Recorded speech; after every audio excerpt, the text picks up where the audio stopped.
All right. Well, I hope these other videos in this playlist have helped you understand the key value of sleep. So, in this video, if there has been any confusion or question about how to start setting goals around sleep, I just wanted to offer some insight on that. Some places that we can focus on things like goals for sleep could be, for example, getting in all of our stages.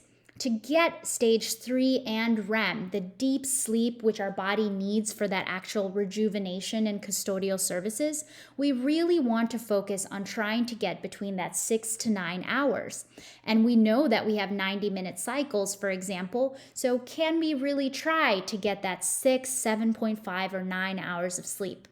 One of the pro tips that I may have said before that I want to reiterate now is really trying to wake up within a 1 hour span on any given day, meaning your alarm clock always goes off or all of your cortisol cues always go off right around 6 to 7 a.m. or 7 to 8 a.m. or whatever time works based off of your schedule. But by setting that wake time, then your sleep time is something that your body can decide with whatever happened those 24 hours before.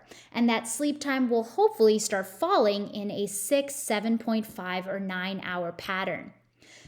In terms of goal setting for the sleep time, especially if you are on a normal day activity or work schedule, we really want to focus that sleep time in between 8 to midnight. So, how can we set that as a goal for you?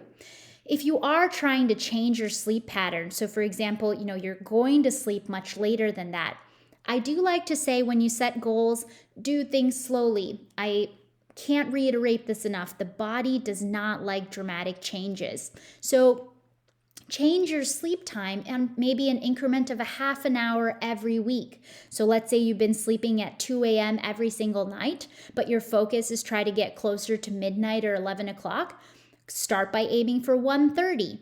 Put all of those melatonin cues in that we talked about 2 to 4 hours before that 1:30 time. Then the next week, focus on 1 o'clock. Then the week after that, focus on 12:30 and make your way into this bracket. Using this level of alertness dip is a great cue to tell you if your sleep quality is doing good.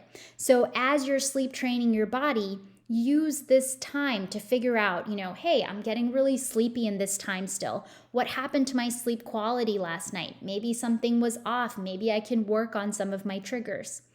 The other way to utilize this dip is if you have to take a nap again, or if you are going to need some type of caffeinated beverage, for example, to get you through this dip, really focus on getting it in before this time, just so you follow your basic circadian rhythm. Then we went through all of the details of the cortisol and melatonin activators or suppressors. With this slide, it's really difficult to suggest to set exact goals, but I do recommend that you watch the other videos and figure out which of these many things that are under your control you can start initiating in order to make sure that when you're sleeping, your melatonin stays high and as much as possible, your cortisol stays low. And as your day comes into play, your productivity time, the opposite happens. So I hope this video was helpful to give you a sense of how you can start setting goals, what type of time frame you want to think about, all of the factors that go into it, and even how you can test yourself with that afternoon dip in the circadian rhythm. I will see you in another video.